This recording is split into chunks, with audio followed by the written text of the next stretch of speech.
The first sign of danger came with the dawn. Set in the late 1870s during the Reconstruction's fading years, when the rails pushed west and telegraph wires followed the town stands at the edge of Texas cattle country. Eleanora Bessie stepped from Henderson's boarding house into Dusty Fork's main street, her sewing basket under one arm. But something felt profoundly wrong. The air hung thick and oppressive. Weighted with more than the promise of rain, it carried the metallic taste of approaching violence. At 28, she had survived too much to ignore the prickling sensation between her shoulder blades, the same instinct that had kept her alive during 5 years of carrying coded messages through enemy territory. The usual morning sound seemed muffled, as if the town itself was holding its breath. The street looked normal enough on the surface. Tom Crawford swept his boardwalk with mechanical precision. Mrs. Patterson hung laundry despite the humid air that promised to soak it again within hours, and the morning stage rattled past on schedule, its wheels grinding against packed earth with familiar rhythm. But there were men she didn't recognize, lingering near the saloon, and their clothes too clean for travelers, their posture too alert for casual visitors, and their eyes moved with the practiced surveillance of predators marking territory. "Morning, Miss Nora," Crawford called, but his usual smile seemed forced, stretched thin over worry lines that hadn't been there yesterday. "Storm's coming in from the west. Might want to finish your errands early today." She glanced at the horizon where dark clouds were building with unnatural speed, their edges roiling like smoke from some distant fire. Texas weather could turn violent without warning. But this felt different, orchestrated as if nature itself was being summoned to provide cover for human wickedness.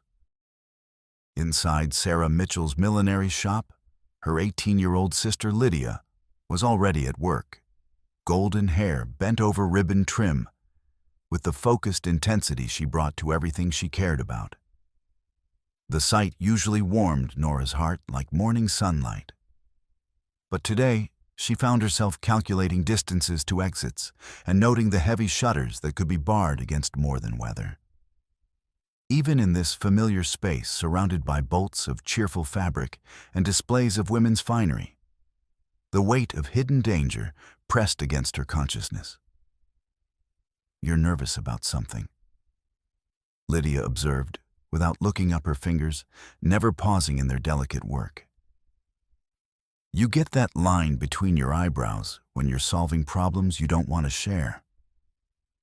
The observation was too perceptive, too knowing. Nora sometimes forgot how much her sister had absorbed during their years of flight and concealment. "Just thinking about the future," Nora replied carefully, touching the hem of her dress where the final ledger lay hidden.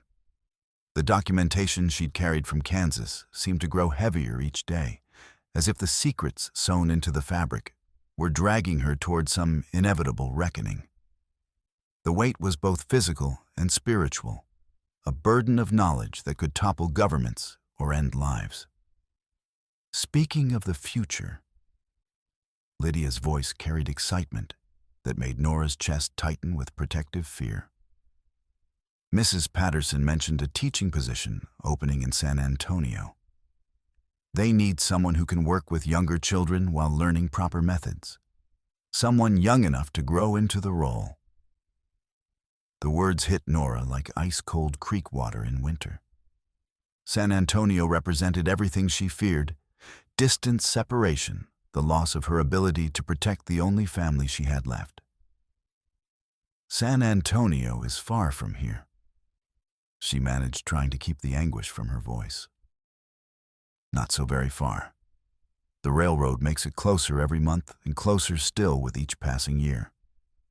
Lydia's eyes sparkled with dreams Nora recognized and dreaded, the same wanderlust that had brought them from England to Kansas, then Kansas to Texas, always seeking something better, something more meaningful. "I could make a real difference there, Nora. Matter to something larger than myself, shape young minds that might go on to shape the world." The naive optimism in her sister's voice was both beautiful and terrifying, Lydia still believed the world would reward goodness with opportunity, that virtue and hard work were enough to guarantee safety and success.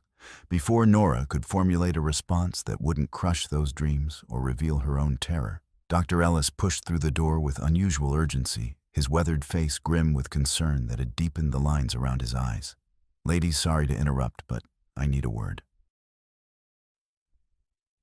His voice carried the weight of someone who had seen too much of human nature's darker aspects. He glanced around the empty shop, then moved closer and lowered his voice to barely above a whisper. "Been hearing talk around town. Judge Pike's been meeting with some rough characters lately. Men asking questions about newcomers, especially folks with histories that don't bear close examination." Nora's blood turned to ice water in her veins. Pike was listed in her ledger, not prominently, but recorded as receiving payments for territorial considerations, during the war bribes to look the other way, when certain cargo moved through his jurisdiction under cover of darkness. "What kind of questions?" she asked, fighting to keep her voice steady.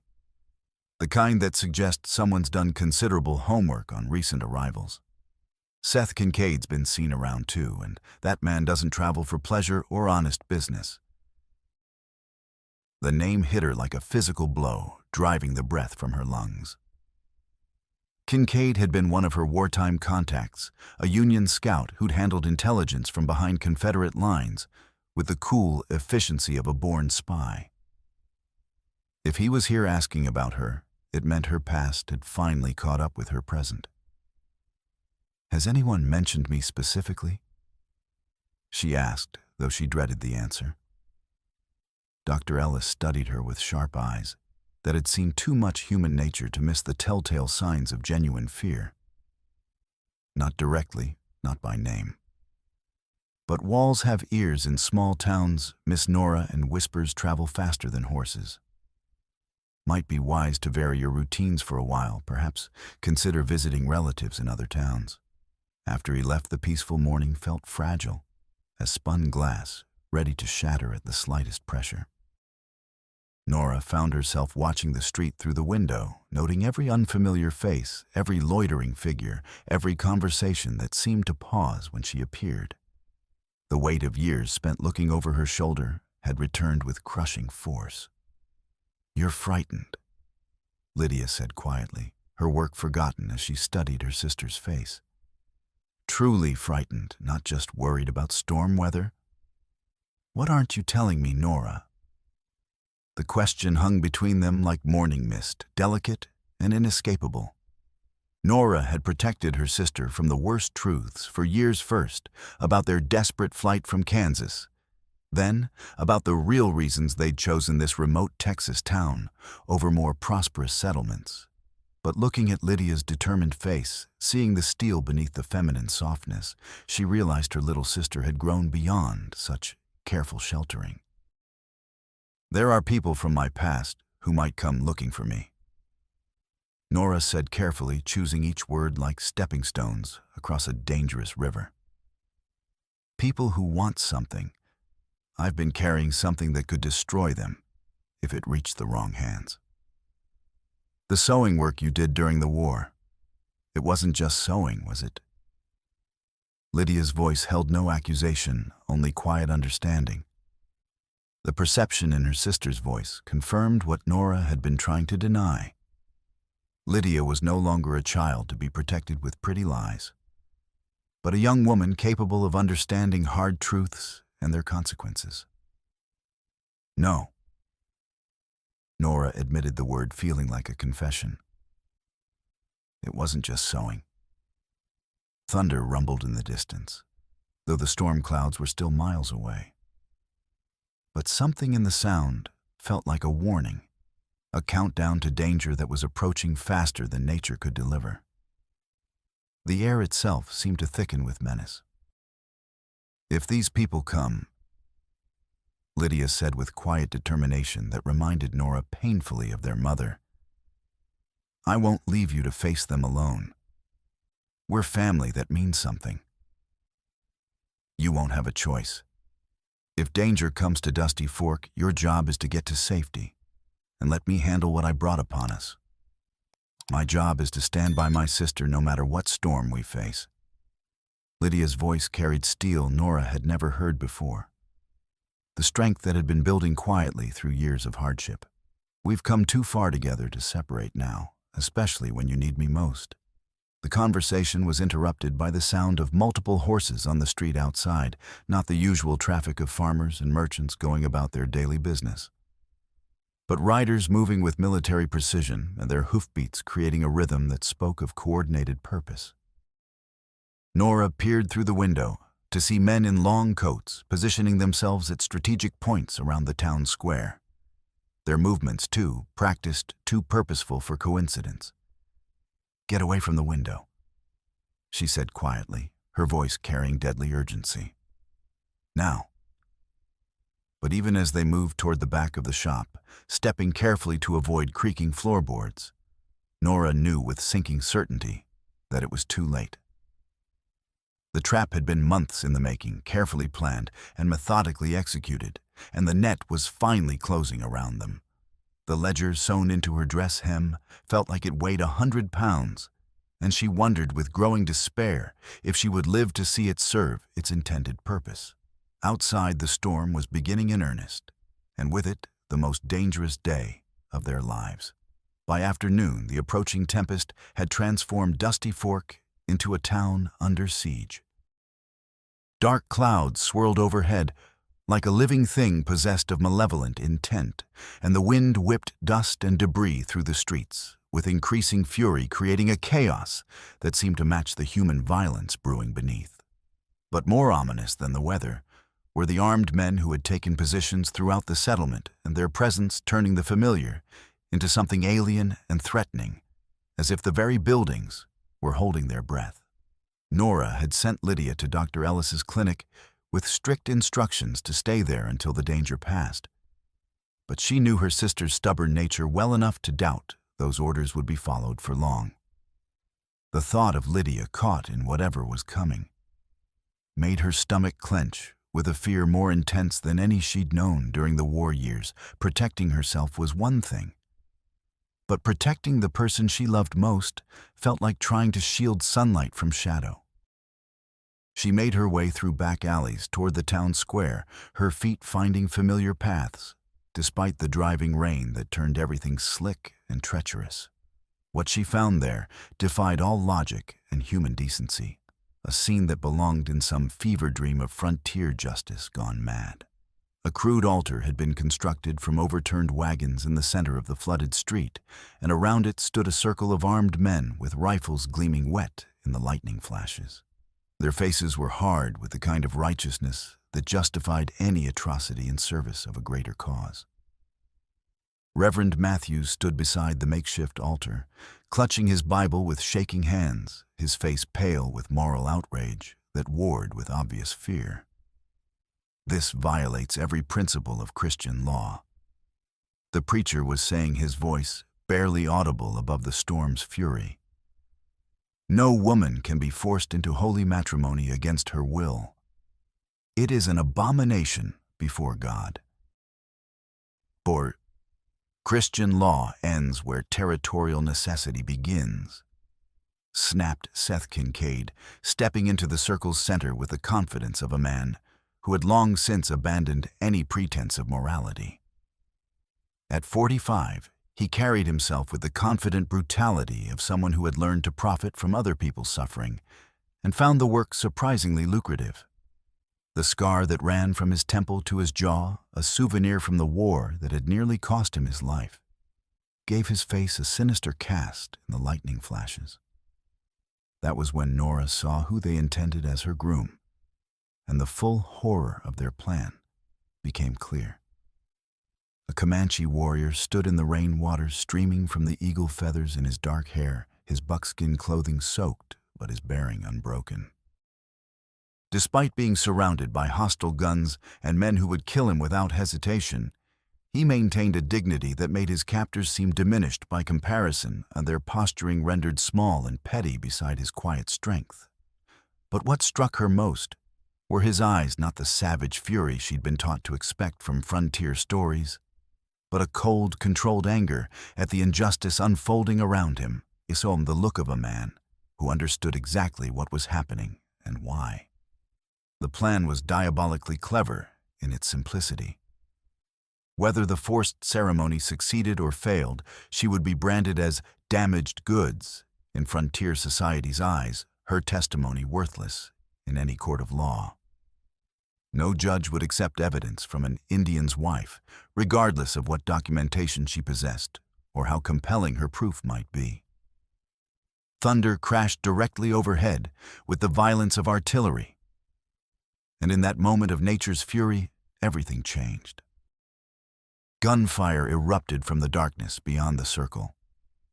Not random shots fired in panic, but precisely aimed fire that sent the wedding party diving for cover behind whatever shelter they could find. Horses reared and screamed, adding their terror to the chaos, their wild eyes reflecting the lightning as they fought their restraints. Through the confusion, the Comanche warrior moved with fluid grace that spoke of years spent moving through dangerous territory, appearing at Nora's side like something conjured by the storm itself. "Can you run?" he asked, his voice cutting through the noise with quiet authority that commanded immediate attention.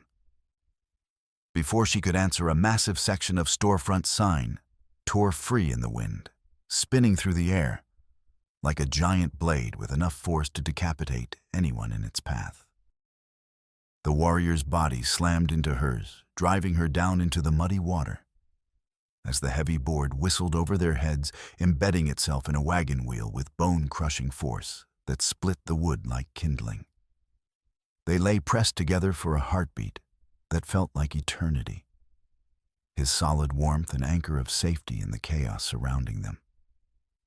The scent of rain and leather filled her nostrils, mixing with something uniquely masculine that made her heart race for reasons beyond fear.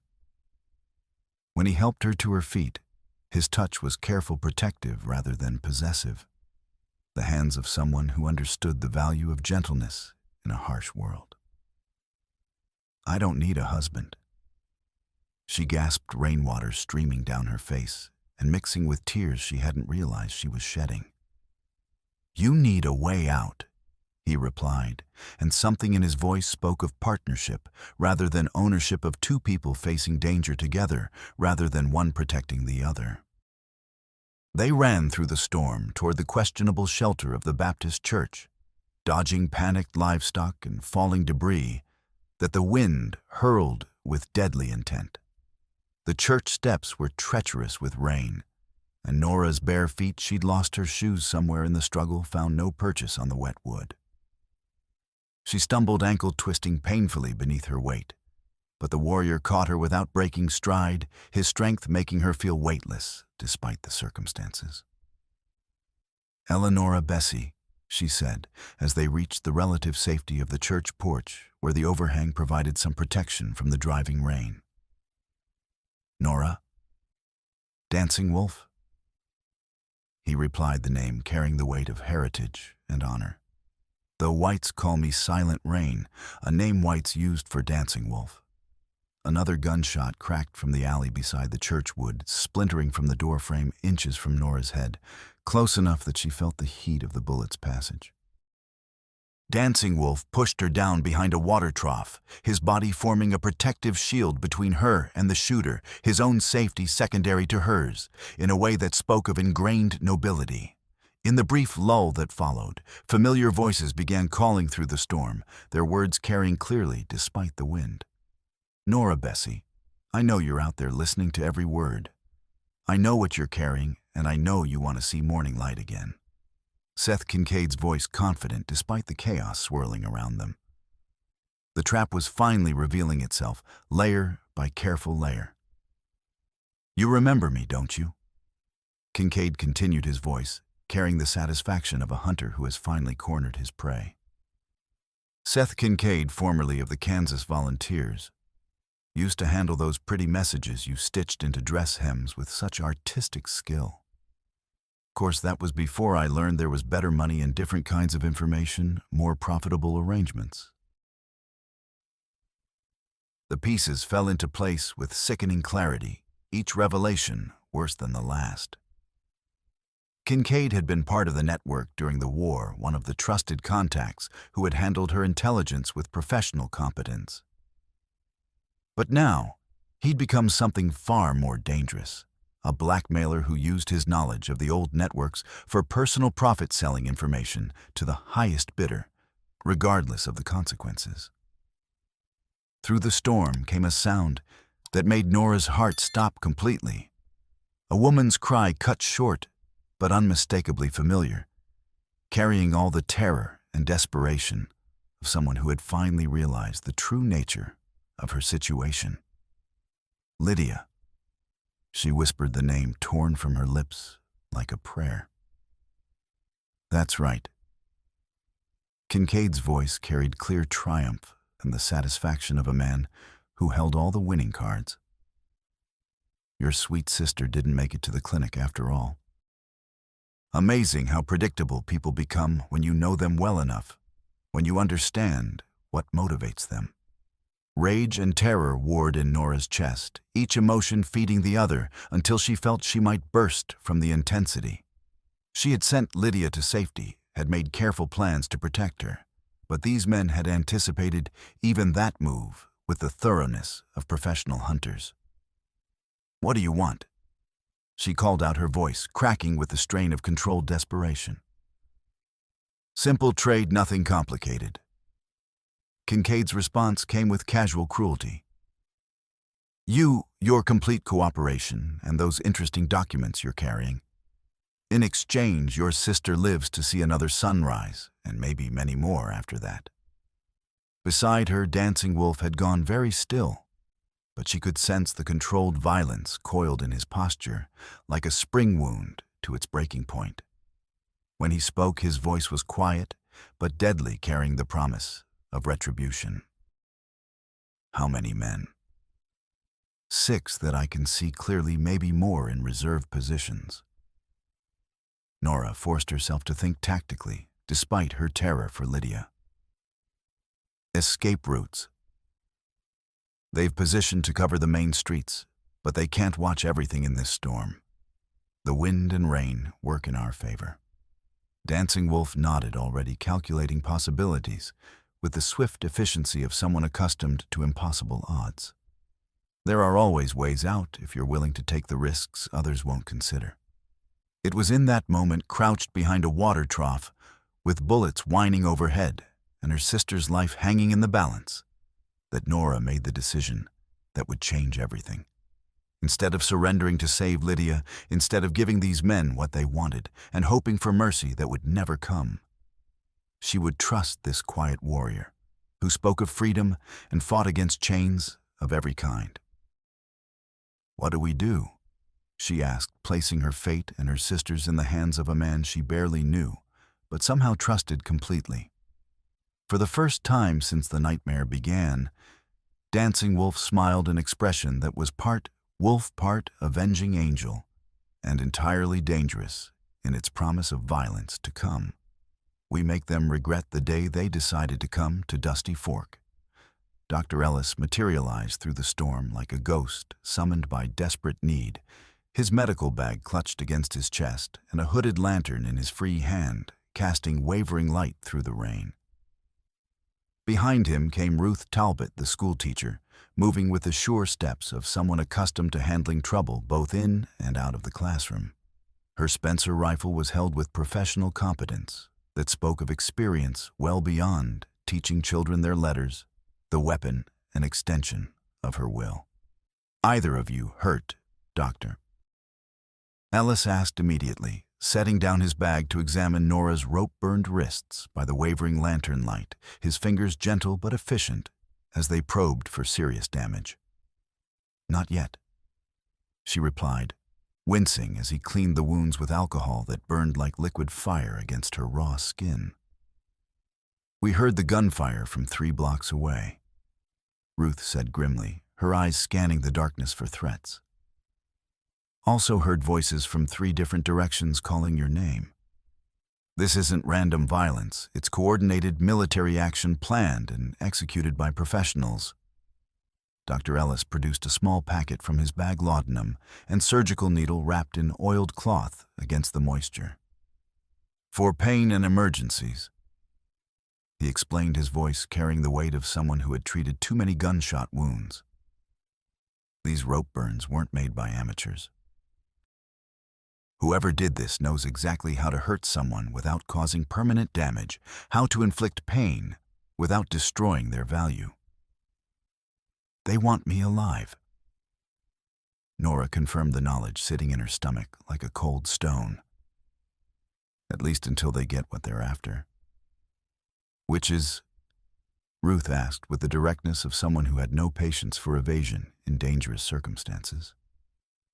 Nora glanced at Dancing Wolf, who nodded slightly, understanding passing between them without words. They were beyond the point of keeping secrets from potential allies. "Evidence," she said, the word carrying years of accumulated weight. "Documentation of wartime corruption that reaches from small-town sheriffs to territorial officials.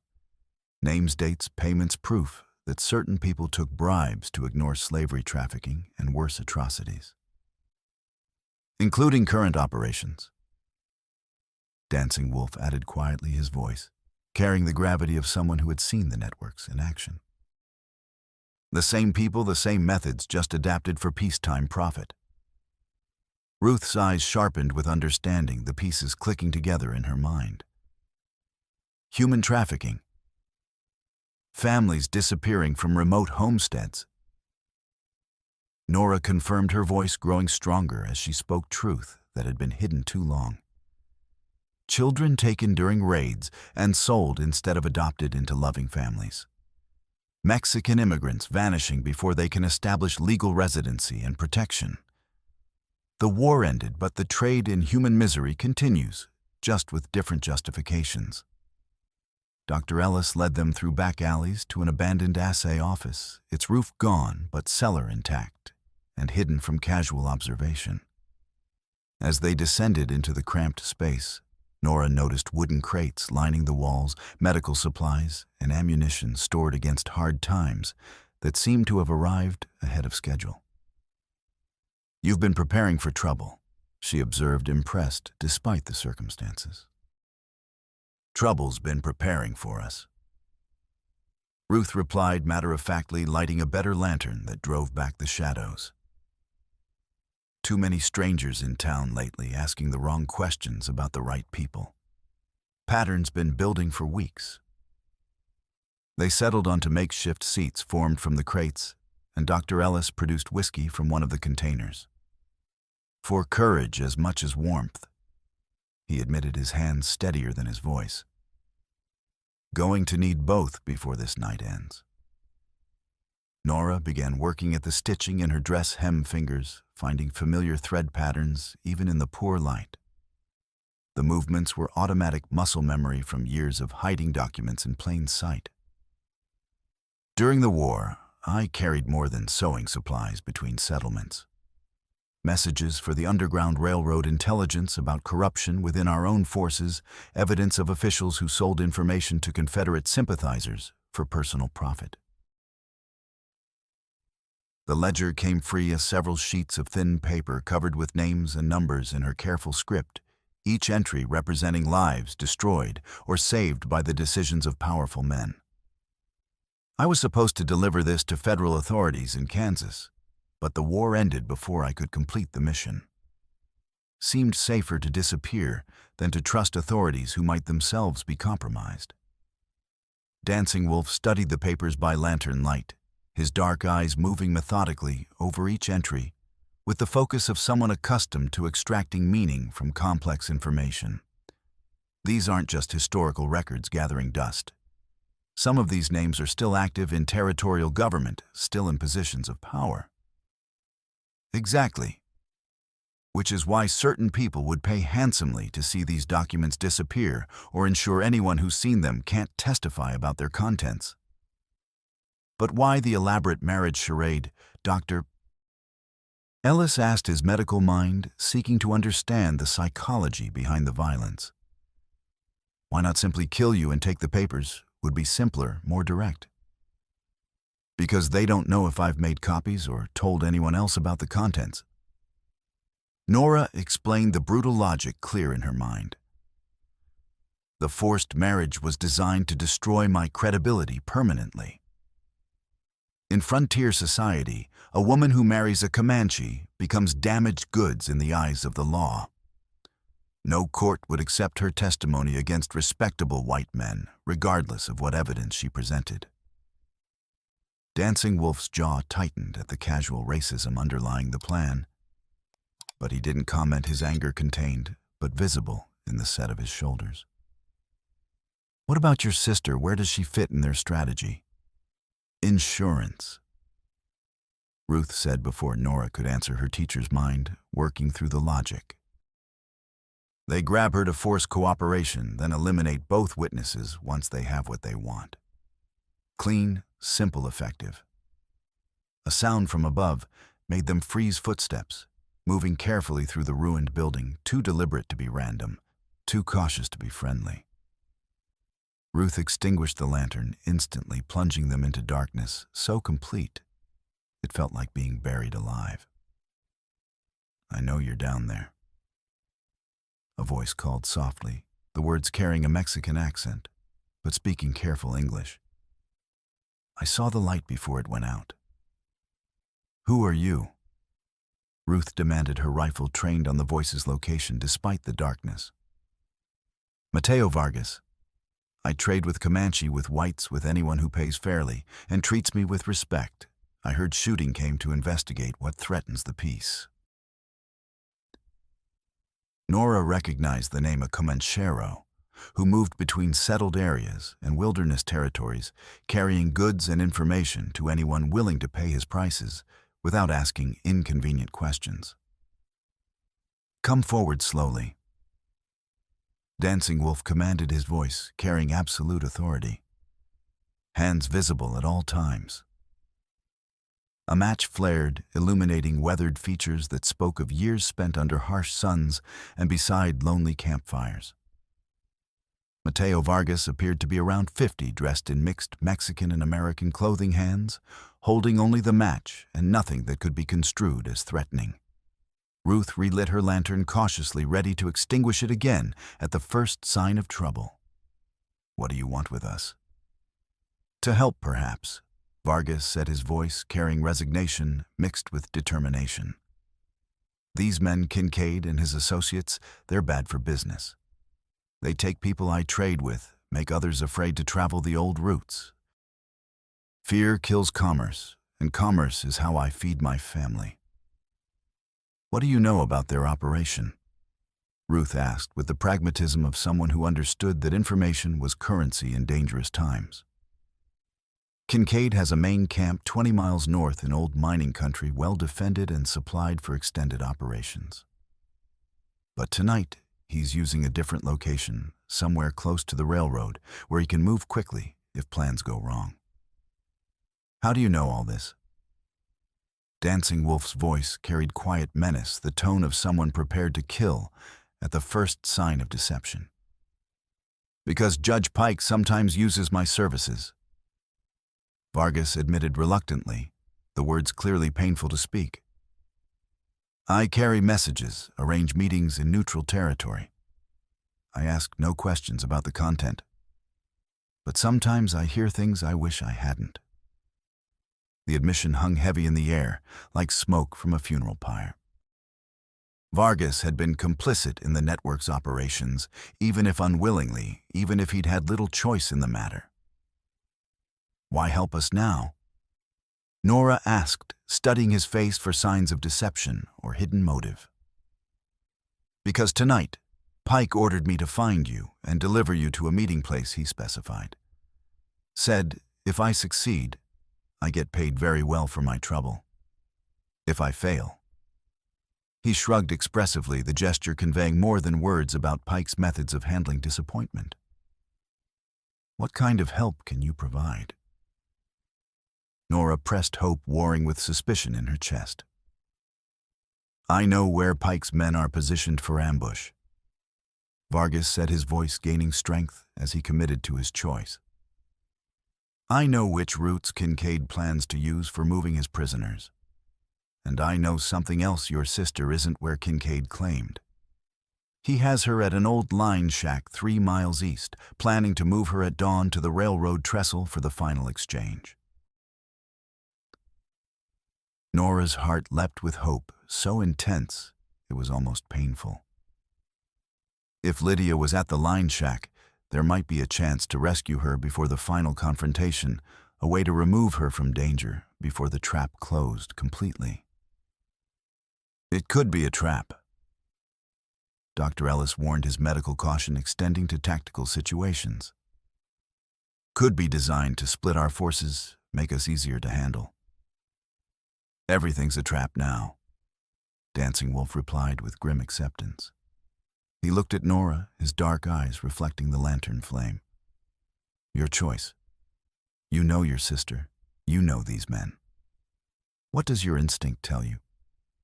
She thought of Lydia, sweet, determined Lydia, who wanted to matter in the world, who dreamed of teaching children and making a meaningful difference in their lives.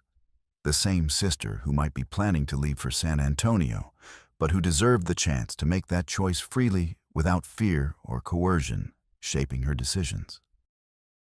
We go, she decided, her voice growing stronger with resolve.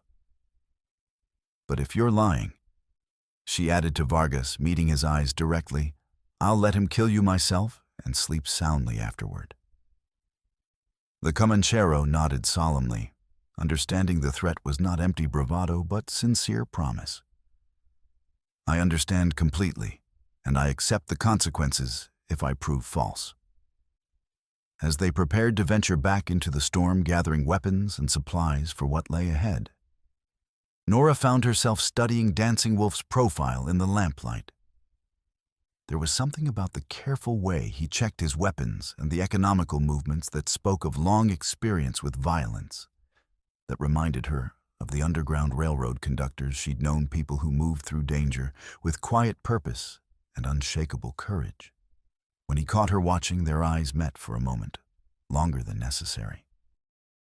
In that brief connection, something passed between them. Recognition of shared values, understanding of mutual respect, and the beginning of trust that might become something deeper, given time and survival. Then they were climbing back into the storm, where the most dangerous part of their night was about to begin. The line shack squatted among stunted cottonwoods, exactly where Vargas had said it would be, lamplight, flickering through gaps in the weathered walls like the eyes of some malevolent creature. But something felt profoundly wrong from the moment they approached through the driving rain. Too much light spilling from the windows, too much noise carrying on the wind for a simple holding operation designed to keep one frightened girl quiet and secure. 2 guards outside that I can see, Dancing Wolf whispered, studying the scene through Dr. Ellis's spyglass with the patience of a hunter. But I'm hearing voices inside. More than just your sister and a single guard would account for. The implications sent ice through Nora's veins. Either they had walked into an elaborate trap, or something had gone wrong with the original plan, creating complications that might put Lydia in even greater danger. Ruth worked her way around to the left flank, while Dr. Ellis stayed with the horses, his medical bag, ready for whatever casualties the next few minutes might produce. Nora crouched beside Dancing Wolf, in the muddy creek bed, her heart hammering against her ribs as she stared at the building where Lydia was supposedly being held prisoner. When this starts, Dancing Wolf said quietly, his voice barely audible above the storm, stay behind cover until we clear the immediate threats. Your job is to reach your sister once we make it safe for you to move. Or, what if something happens to you? The question escaped before she could stop it, revealing more concern than she'd intended, more attachment than seemed wise given the circumstances. He looked at her with something that might have been surprise, then touched her hand briefly, a gesture so gentle it sent warmth up her arm, despite the cold rain soaking through her clothes. Then Ruth will get you both out alive. But I'll be careful, more careful than usual. A low whistle from Ruth signaled readiness, the sound barely distinguishable from wind through broken timber. What followed was controlled violence, swift and decisive as a lightning strike. Dancing Wolf moved like liquid shadow through the darkness, his knife finding the first guard before the man could cry out or raise an alarm. The second guard turned at some subtle sound, but Ruth Spencer spoke from the darkness, and the man spun away, clutching his shoulder, his scream lost in the storm's fury. Inside, Dancing Wolf shouted, kicking in the flimsy door with enough force to splinter the frame. Gunfire erupted immediately, pistol shots, and the deeper boom of a shotgun fired at close range. A window exploded outward in a shower of glass that caught the lamplight like scattered diamonds. Nora ran toward the building despite the danger, driven by desperate need to reach her sister and see with her own eyes that Lydia was alive and unharmed. She arrived at the shattered doorway as Dancing Wolf backed out, blood running down his left arm from a bullet graze that had torn through shirt and skin. His eyes found hers immediately, and what she saw there hit her like a physical blow. "She's not here," he said, voice flat with controlled anger that promised terrible retribution for someone. The words struck like lightning, leaving her stunned and disoriented. Nora pushed past him into the shack anyway, needing to see for herself, unable to accept what he'd told her.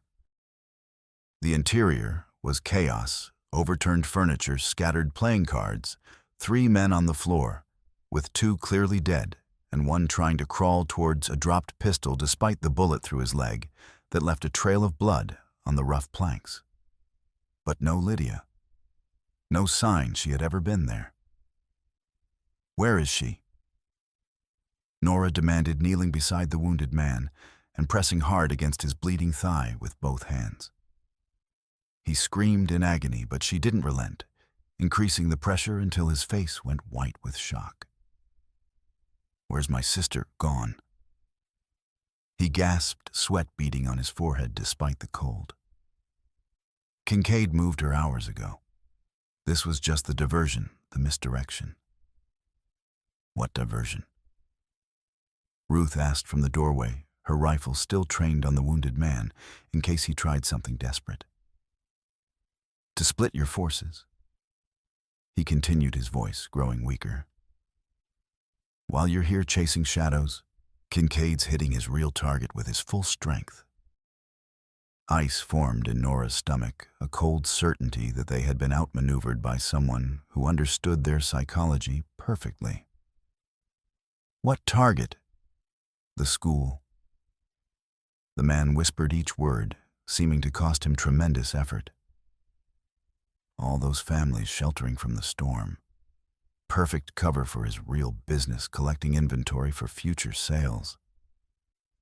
Ruth was already running for her horse before the man finished speaking, her face grim with understanding. The schoolhouse, where parents and children had gathered to wait out the storm, was under attack while they chased false leads through the night. "We have to go back," Nora said, starting to rise. But even as she spoke, she realized the cruel sophistication of the trap. By the time they could return to town, fighting the storm and exhaustion every step of the way, Kincaid would have completed his operation and vanished into the night with his human cargo. "No," Dancing Wolf said firmly, his hand on her shoulder, keeping her from standing. "Ruth can handle the school. She knows every family there, every hiding place, every approach. Our job is still your sister." Vargas appeared from behind the shack, his face grim in the lamplight. "I found tracks in the mud," he reported, pointing toward the darkness. 3 horses heading north toward the railroad. Maybe 4 hours old, hard to tell with this rain washing everything away. So Lydia was indeed being moved toward the trestle for the final exchange, exactly as Kincaid had originally claimed. The line shack had been misdirection within misdirection, designed to waste precious time and scatter their resources when speed and coordination were most crucial. How long until dawn? Nora asked, looking at the storm clouds that made it impossible to judge the hour. Dancing Wolf studied the sky, where the storm clouds were beginning to break apart, revealing patches of stars. 4 hours, maybe less. They'll want to finish this before full daylight brings witnesses. As they prepared to ride north through the treacherous night, following tracks that might already be washed away, Nora felt something fundamental shift inside her chest. The protective shell she'd built around herself and Lydia during years of flight and concealment was cracking, but instead of leaving her vulnerable, she felt something harder and more dangerous taking its place. These men had turned her sister into a pawn in their game of greed, and corruption had reduced a vibrant young woman to a bargaining chip. They were about to learn that some pawns, when pushed to the edge of the board, could become queens. The railroad trestle emerged from pre-dawn darkness like the skeleton of some enormous prehistoric beast stretching across the Brazos cutoff in a graceful arc of iron and weathered wood. Support struts disappeared into mist, rising from the dark water below. And in the growing light of approaching dawn, they could see figures moving on the bridge with the careful precision of men who knew they were exposed and vulnerable. But what chilled Nora's blood wasn't just Kincaid's presence on the trestle. It was the additional force approaching from the north like an army of conquest. Judge Harlan Pike himself rode at the head of a column of deputies, his silver hair perfectly groomed despite the early hour, and harsh weather, his expensive suit immaculate even in the aftermath of the storm. Everything about his appearance spoke of a man who expected to emerge from this confrontation, not just victorious, but untouched by the violence he had orchestrated. Pike's coming personally. Dr. Ellis observed grimly, studying the approaching riders through the spyglass. That means he thinks this ends today one way or another. Through the lens, they could see Lydia's small form tied to one of the central supports, her head lolling forward in what Nora prayed was unconsciousness rather than something worse. Even at this distance, her sister looked fragile and helpless, a delicate flower about to be crushed by forces beyond her understanding or control. She's alive. Dancing Wolf confirmed, his voice steady despite the tension radiating from his body. But they've drugged her heavily with something strong. Even if we get her free, she won't be able to run or help with her own escape. Then we carry her. Nora said simply, the words carrying absolute determination. There was no scenario in which she would leave Lydia behind, no acceptable outcome that didn't include her sister's survival. But even as they studied the tactical situation, more riders were approaching from multiple directions, Pike's reserve forces moving to complete an encirclement that would trap everyone on or near the bridge. The judge wasn't taking any chances with this final confrontation. This isn't just about the ledger anymore, Ruth observed, having caught up with disturbing news from town. I held off the attack on the school, 3 dead raiders, no civilian casualties, everyone accounted for. But I found something interesting on one of the bodies. She handed Dancing Wolf a brass cartridge casing with distinctive hand-cut modifications that spoke of careful craftsmanship or desperate improvisation. Whoever owns the gun that fired this has been using the same faulty chamber for months. There can't be many weapons like it in the territory. Dancing Wolf studied the casing with the eye of someone who understood firearms intimately, then looked toward the bridge where Pike's forces were taking positions. I've seen work like this before. Very specific modification, the kind a man makes when he can't afford to replace a damaged weapon, but has the skill to keep it functional. Or when he's sentimental about the gun that served him well. Dr. Ellis added darkly, understanding the psychology of men who formed attachments to their tools of violence. In the distance, a train whistle echoed across the prairie, its mournful call cutting through the morning air like a funeral dirge. Black smoke was visible against the dawn sky, growing larger with each passing minute, the morning freight right on schedule despite the night's chaos. 30 minutes. Vargas said, checking his pocket watch with nervous fingers. Maybe less, depending on how fast they're pushing the engine. Pike wasn't just using the train's schedule to force quick decisions. He was using it as cover for whatever final solution he had planned. The locomotive's noise and smoke providing concealment for actions that wouldn't bear scrutiny in daylight. There's something else, Nora said, studying the final page of her ledger more carefully in the growing light. Water damage from the storm had revealed additional text that had been hidden beneath the original writing, invisible ink that only appeared when exposed to moisture. These aren't just records of past corruption. There are recent entries here dated within the last month. She showed them the newly visible text orders for territorial expansion, federal coordination, and final consolidation, all bearing Pike's signature and official seal, with dates that revealed the scope of his current ambitions. He's not just covering up old crimes. She realized with growing horror, the full picture finally becoming clear. He's planning to take control of the entire territorial government structure, using his network of compromised officials and kidnapped families as leverage to seize complete political power. The scope of Pike's ambition was staggering, breathtaking in its audacity. This wasn't simple blackmail or even organized human trafficking. It was nothing less than a coup attempt disguised as law enforcement, a grab for power that would reshape the entire territory according to one man's corrupt vision. Which means none of us can be allowed to survive this morning. Dancing Wolf said grimly, the logic inescapable. Including Kincaid and his men. As if summoned by his words, Pike's voice carried across the morning air, amplified by a brass-speaking trumpet that gave his words the authority of divine proclamation. Seth Kincaid, I believe it's time we concluded our business arrangement once and for all. Through the spyglass, they could see Pike positioning his men not to support Kincaid in the exchange, but to control all approaches to the bridge. The judge had never intended to honor any agreement with his criminal partner. He'd been planning to eliminate the man all along, cleaning up loose ends with characteristic thoroughness. He's going to eliminate everyone. Nora breathed the full horror of the situation becoming clear. Kincaid us all the witnesses.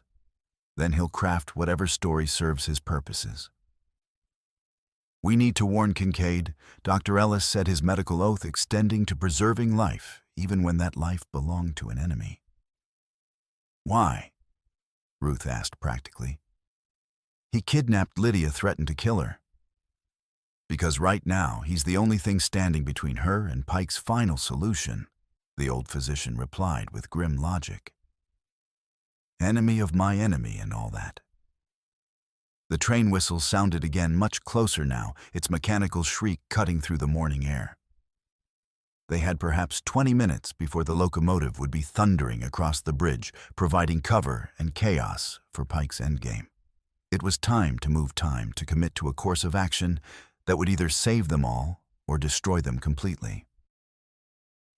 Stage 1. The flanking attack. They were still 300 yards from the trestle when Pike's trap sprung with military precision that spoke of careful planning and professional execution.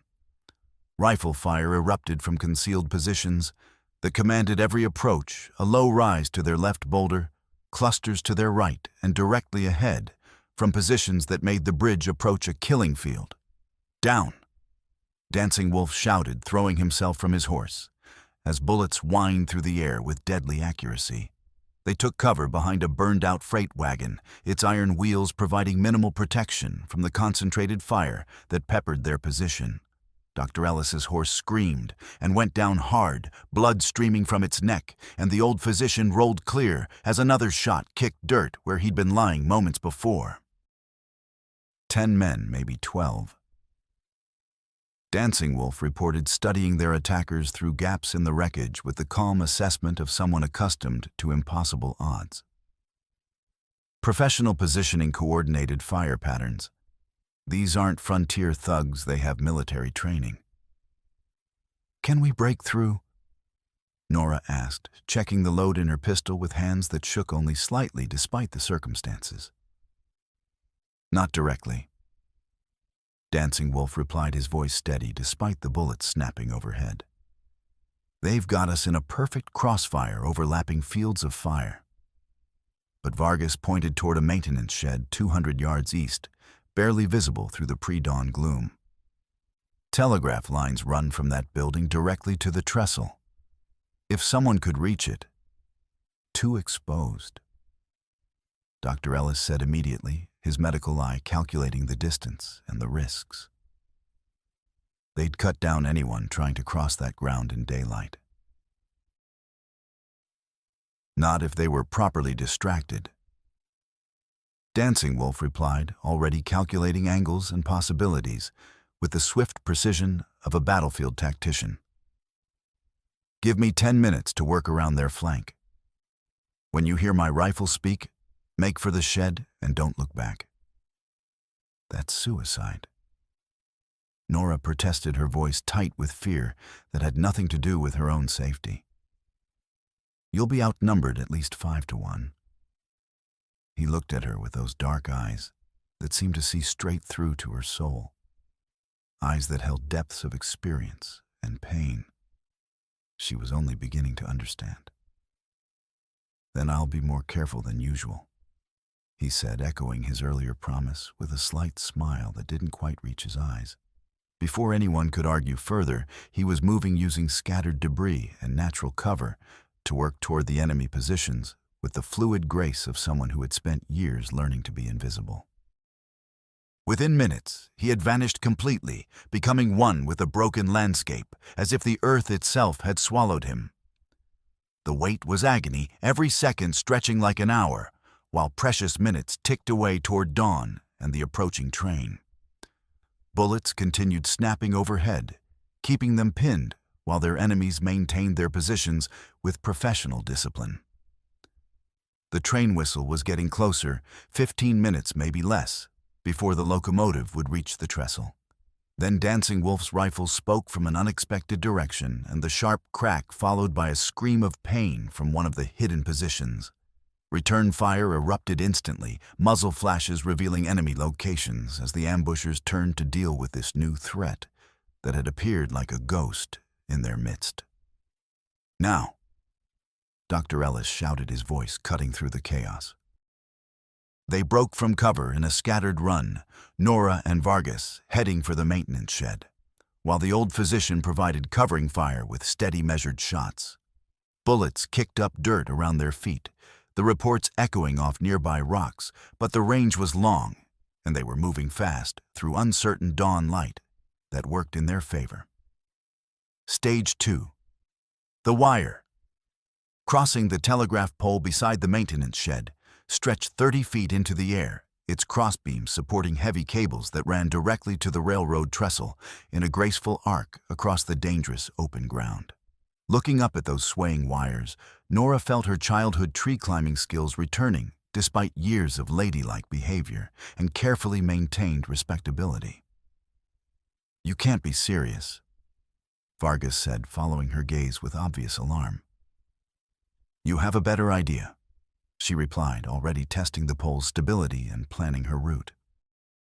The climb was harder than she'd anticipated, her hands already torn from the night's activities and soon slick with blood from gripping rough wood and sharp wire supports. The wind at this height was fierce, threatening to tear her loose with every gust, and the growing daylight made her increasingly visible to anyone who bothered to look up. 20 feet up, she could see the entire tactical situation spread out below like a military map. Dancing Wolf had indeed flanked the ambush positions, his rifle fire keeping Pike's men pinned and confused, but she could also see he was outnumbered and running low on cover. His situation was deteriorating rapidly, and he needed help. On the bridge itself, the standoff was escalating with each passing minute. Pike's deputies had taken positions to cut off all escape routes, while Kincaid's men were beginning to realize they were being betrayed by their supposed ally.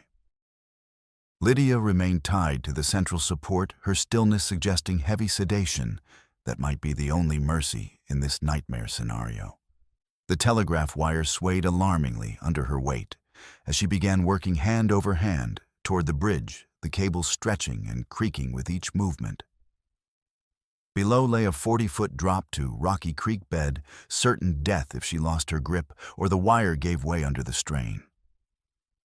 Halfway across, her dress finally gave up its battle with wind and wire, the fabric tearing completely away and fluttering down like a banner of surrender. Shouts from the bridge told her she'd been spotted, her position compromised by her own desperate gamble. Little bird thinks she can fly. Someone called out mockingly, his voice carrying cruel amusement. A rifle barrel swung toward her, and Nora closed her eyes, waiting for the shot that would end everything before she could reach her sister. Instead, she heard Dancing Wolf's Winchester crack from below, followed by a scream of pain from the bridge as his bullet found its mark. "Keep moving." His voice carried up to her strong and encouraging, despite his own desperate situation. "Don't stop, don't look down." Stage 3, confrontation. The final approach required a controlled fall from the wire to the bridge structure. A desperate swing that ended with her crashing into the wooden planking hard enough to drive breath from her lungs and leave her gasping on the rough timber. That was quite a performance. Seth Kincaid said, his voice filled with mock admiration that couldn't hide his underlying tension. "Though you look rather worse for wear than when we last met." Nora turned slowly to face him, still on her knees from the impact, her body aching from the ordeal of reaching this place. Kincaid stood 10 feet away, revolver trained steadily on her chest with the casual competence of someone who had killed before and would do so again without hesitation. Behind him, 3 men had rifles pointed in her direction, their faces hard with the anticipation of violence. "Let her go," Nora said, fighting to keep her voice steady despite the pain and exhaustion. "You have me now. That was the bargain." "Oh, I wanted much more than just you," Kincaid replied, his smile cold and predatory. "Your aerial circus act has complicated things considerably, brought more attention than I wanted." The train whistle shrieked across the prairie 10 minutes away, maybe less. The sound carried a note of finality, like a countdown to Judgment Day. Stage 4, Pike's Gambit. Seth Kincaid. Judge Pike's voice cut through the morning air like a blade, sharp with authority and cold with contempt. "Time to conclude our arrangement." Pike approached from the north end of the bridge with 6 armed deputies, his silver hair perfectly groomed despite the circumstances, his expensive suit immaculate, even in this violent setting. Even here, even now, he projected the absolute authority that had made him a power in territorial politics, a man accustomed to having his will obeyed without question. "Your Honor," Kincaid said warily, his gun never wavering from Nora, but his attention clearly divided. "I wasn't expecting you to handle this personally." "Change of plans," Pike replied smoothly, his voice carrying the casual tone of someone discussing business arrangements. "Our English friend has been more troublesome than anticipated. Federal authorities have already received copies of certain documents." The lie was delivered with such conviction that even Nora almost believed it, the words carrying just enough plausibility to sow doubt and confusion. "What documents?" Kincaid asked, confusion evident in his voice as he tried to process this unexpected development. "The same ones she's holding naturally," Pike continued with devastating calm. "Which makes those papers worthless as leverage, but extremely valuable as evidence of your criminal activities." The trap was finally revealing itself in all its cruel sophistication. Pike had never intended to honor any agreement with Kincaid. He'd been planning to eliminate his partner all along, using the man's greed and desperation as tools in a larger game. "You son of a bitch!" Kincaid breathed, his gun beginning to swing toward Pike as understanding dawned. "I wouldn't," Pike said calmly, his own weapon remaining holstered, but his deputies ready for action. You're outnumbered and frankly expendable. You've served your purpose. Stage 5. Countdown to disaster. The train whistle screamed again, 5 minutes away. At most, the sound growing louder with each repetition. The locomotive's headlight was visible now, a growing star of brightness bearing down on the trestle with unstoppable momentum and mechanical indifference to human drama. What about the girl? Kincaid demanded, nodding toward Lydia, with something that might have been genuine concern despite his criminal nature. Regrettable casualty of your criminal enterprise. Pike replied without a trace of emotion, his words carrying the weight of absolute decision. The official report will show that she died during your resistance to lawful arrest. Tragic, but unavoidable. It was then that Pike made his crucial error. He assumed Dancing Wolf was pinned down by his reserve forces, unable to effect the bridge confrontation. He'd forgotten that sometimes the most dangerous opponent is the one you're not watching, the enemy who strikes from shadows when attention is focused elsewhere. The sound of breaking glass came from directly beneath the bridge, followed by the distinctive whoosh of flames igniting with explosive force. Someone had thrown kerosene lanterns against the wooden support posts, and the dry timber began catching fire with alarming speed, flames racing up the supports with hungry eagerness. "Get off the bridge!" Pike shouted to his men, his composure finally cracking as the situation spiraled beyond his control. But even as they prepared to retreat, black smoke began rising through gaps between railroad ties, and the heat was becoming intense enough to feel on exposed skin. The fire was spreading faster than anyone had anticipated, and the approaching train was now close enough that its whistle was a continuous shriek of warning. Stage 6. Fire and vengeance. 4 minutes, Nora shouted, reading the approaching locomotive's speed and distance with desperate precision. The massive freight train couldn't stop in time. My physics and momentum were against it.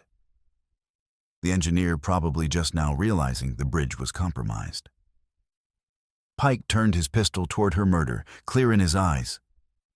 But Kincaid fired first 3 quick shots that sent the judge diving for cover behind a support beam. Return fire erupted from the deputies, turning the bridge into a battlefield, where every step could be the last.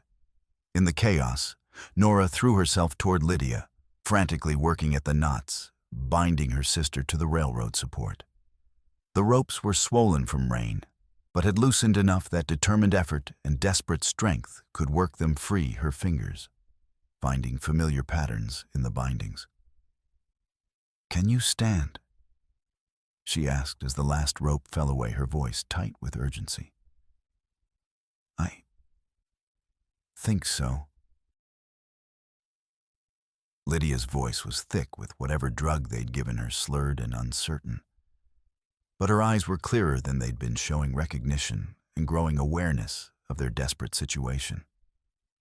The train was perhaps 90 seconds away now, its whistle continuous and deafening smoke and flame rising through the bridge structure and making the wooden planks shake violently underfoot with each passing second. Behind them, Pike had emerged from cover blood, streaming from a graze across his forehead that had left him looking wild and desperate. His face twisted with rage, and the realization that his carefully laid plans were crumbling into chaos and failure. 60 seconds. Nora screamed, pulling Lydia toward the maintenance ladder that led down toward the dark water below. Pike raised his pistol toward both sisters, finger tightening on the trigger with deadly intent. But Dancing Wolf appeared at the far end of the bridge like an avenging spirit materialized from smoke and flame. His Winchester speaking once, twice, 3 times in rapid succession with deadly accuracy. Pike spun around, clutching his chest, where blood was already spreading across his expensive shirt, and toppled backward into the growing flames below with a scream that was lost in the roar of the approaching locomotive. 30 seconds. The entire bridge was shaking now, the combination of fire damage and approaching train proving too much for the aging wooden structure. With a sound like the end of the world, like the very earth splitting apart and the central section began to collapse in a cascade of burning timber and twisted metal. "Jump!" Nora shouted to her sister, not waiting for a response. They leapt from the maintenance ladder, simultaneously plunging toward the dark water below, in a desperate attempt to escape the collapsing inferno above.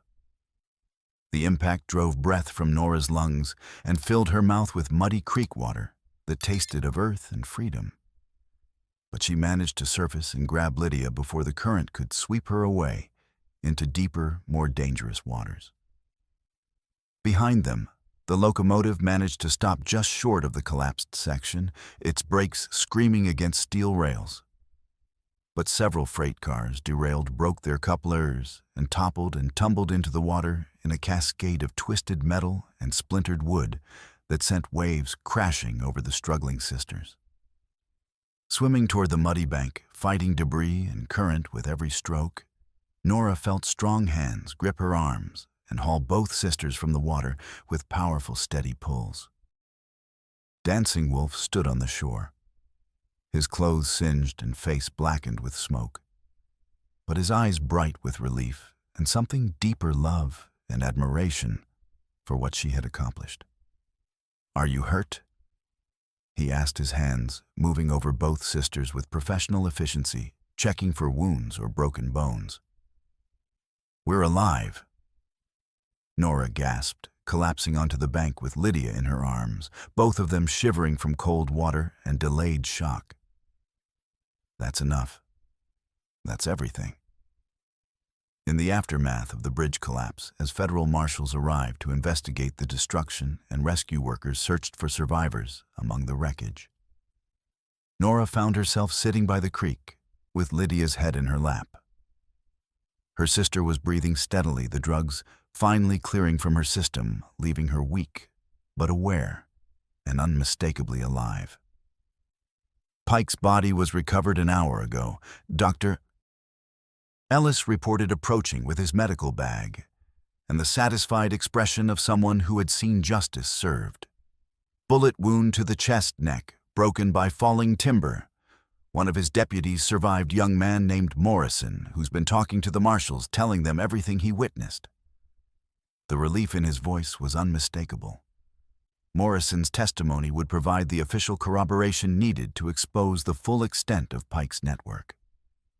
"What about Kincaid?" Nora asked, though she suspected she already knew the answer. "Still missing, presumed dead in the collapse," Dr. Ellis replied.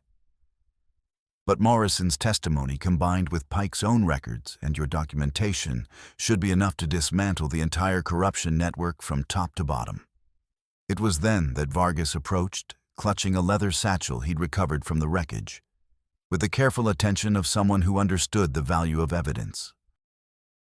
"I found this in Pike's effects," he said, handing Nora a water-damaged envelope sealed with the judge's official seal. Inside was a receipt for transport services, Two Sisters Bessie family, dated 6 weeks earlier, along with a letter in Pike's handwriting that made Nora's blood run cold despite the morning warmth.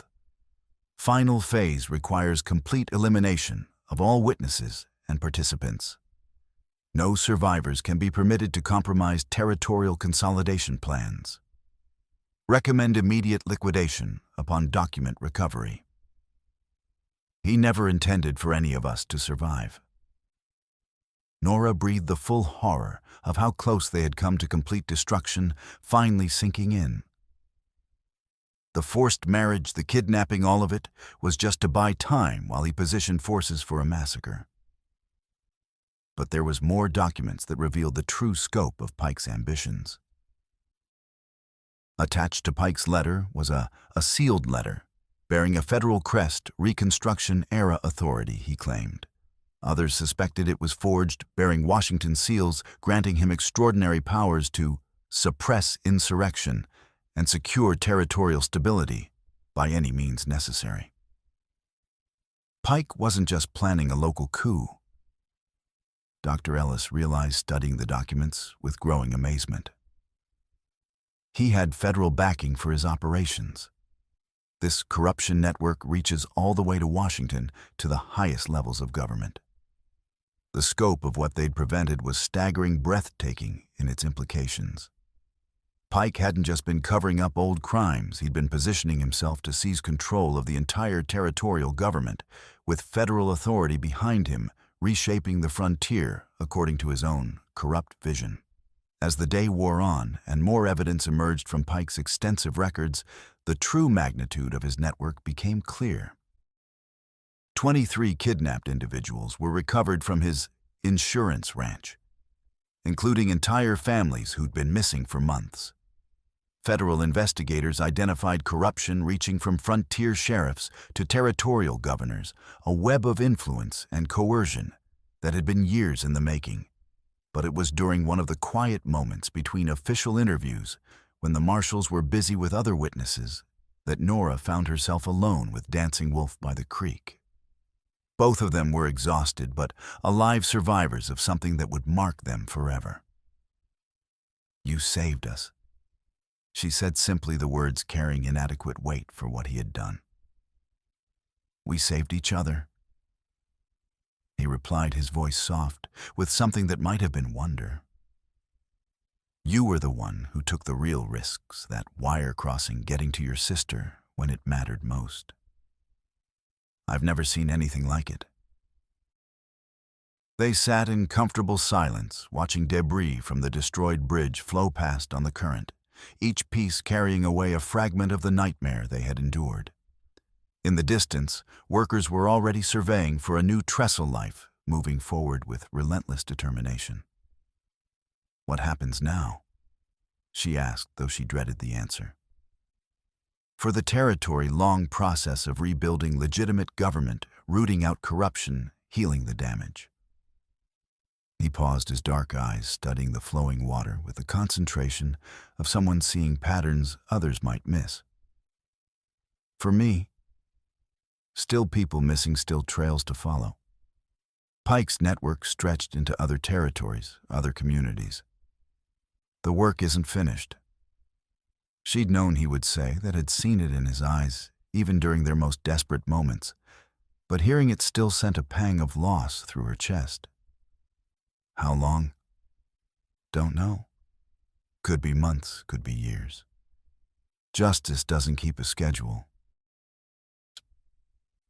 The practical part of her understood completely. Justice was never finished, never complete, always requiring someone to stand against the darkness. But the part that had grown to love this quiet warrior, this man who fought for the helpless and asked nothing in return, wanted him to stay and build something peaceful together. "Nora." His voice was soft, careful, as if he were handling something precious and fragile. "Look at me." She turned to meet his eyes, and what she saw there made her breath catch in her throat. Not just affection, not just gratitude for shared survival, but something deeper, recognition of kindred spirits, true partnership, the beginning of real love that could weather any storm. "When this work is done," he said, his voice steady with absolute conviction, "when the last trail ends and the last victim is safe, I'll come back to you, if you'll wait for me." It wasn't a promise of immediate happiness, but something better, honest acknowledgement of duty and desire of the reality they faced and the hope they shared for a future built on truth rather than convenient lies. "How will I know you're coming?" she asked, her voice barely above a whisper. He reached into his shirt and pulled out a small eagle feather, bound with traditional beadwork, the craftsmanship speaking of patience and love. "Wear this. When I return, I'll know you're still mine, to claim that you remember what we promised each other." The kiss that followed was gentle, but full of promise.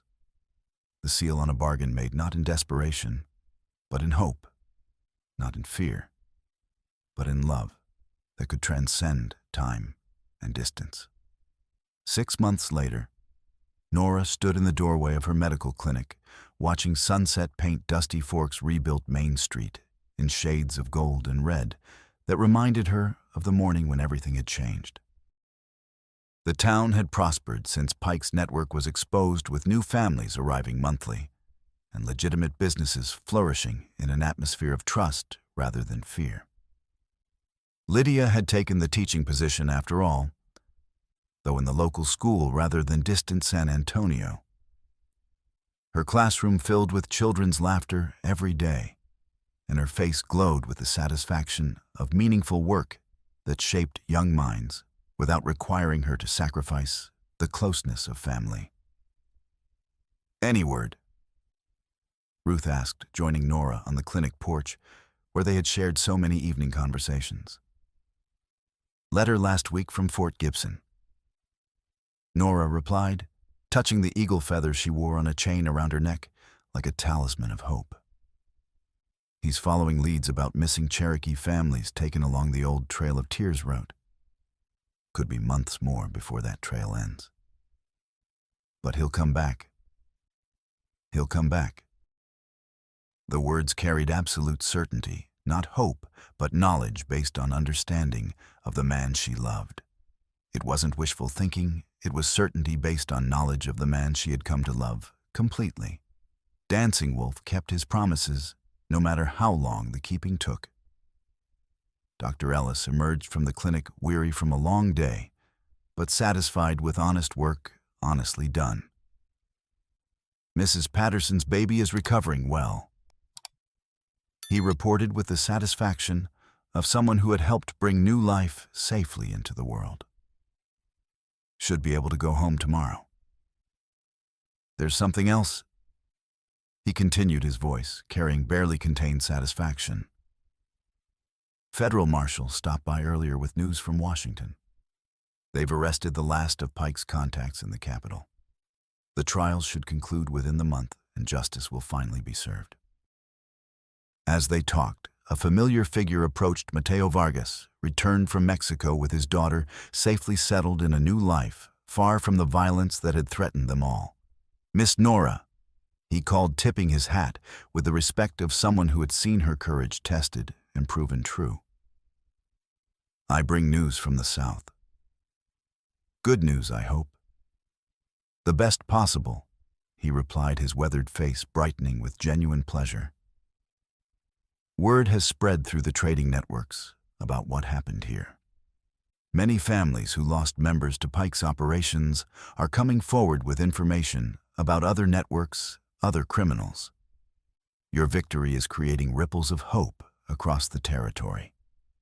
It was exactly what Dancing Wolf had hoped for. The collapse of Pike's system was creating cascade effects, emboldening other victims to seek justice and exposing corruption that had festered in darkness for too long. "There's more." Vargas continued, his voice carrying a note of excitement that made Nora's heart leap. "A message came through the networks just yesterday. Dancing Wolf sends word that the Cherokee families have been found and freed. He's following the trail of those responsible to ensure justice is complete. But he wanted you to know that mission is finished." Nora's heart soared with the news. Each completed mission brought Dancing Wolf one step closer to keeping his promise, one step closer to the life they could build together. That evening, as she prepared for bed, Nora found herself at the window, looking across the dark prairie that stretched endlessly under star-filled skies. Somewhere in that vast darkness, Dancing Wolf was continuing his work, following trails of injustice and bringing hope to the hopeless light, to places that had known only shadow. She touched the eagle feather at her throat and smiled, her heart full of patience that came from absolute trust. Some promises were worth waiting for, worth the test of time and distance. 3 days later, as dawn painted the eastern sky in shades of rose and gold, a lone rider appeared on the horizon. Even at distance, Nora knew the way he sat his horse, the quiet confidence of his bearing, the careful way he scanned for potential threats, even in moments of anticipated joy. Dancing Wolf had kept his promise. He dismounted at the clinic gate, his movements careful and deliberate as always. But there was something different in his posture, a lightness that spoke of burdens finally set down. When their eyes met across the garden she had planted in the months of waiting, something electric passed between them. Recognition, joy, love, tested by separation and proven strong as forged steel. "The work is finished," she asked, her voice steady despite the emotion threatening to overwhelm her. "This work," he replied, his voice carrying satisfaction mixed with something deeper. "There will always be more, but for now the trails end where they began. With you." She walked toward him slowly, savoring the moment, memorizing every detail of his face and form. When she was close enough to touch, she stopped, suddenly uncertain after months of separation that had seemed like years.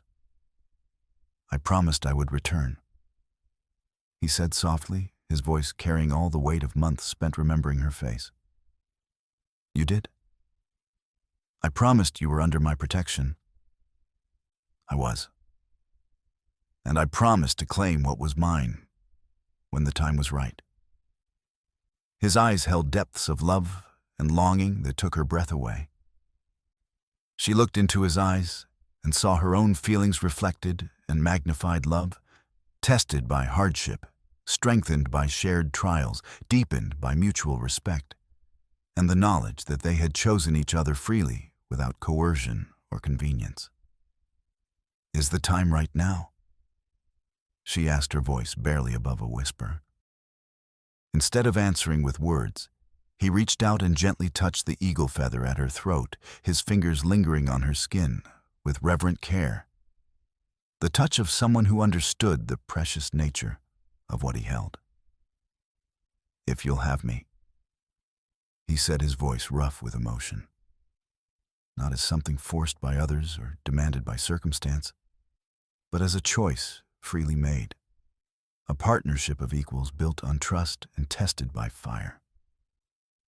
"I'll have you," she whispered, her voice breaking with joy. "For as long as you'll stay." "Forever, then," he replied, and the simple words carried the weight of absolute commitment. When he kissed her, it was with the gentleness of a man who understood the value of precious things and the passion of one who had traveled far to reclaim what he treasured most. The kiss tasted of promises kept and futures claimed of love that had survived separation and grown stronger in the testing. Around them, Dusty Fork was awakening to a new day, the sounds of honest commerce and peaceful life filling the air. But for Nora and Dancing Wolf, the day that mattered most had finally begun, bringing with it the promise of all the days to come.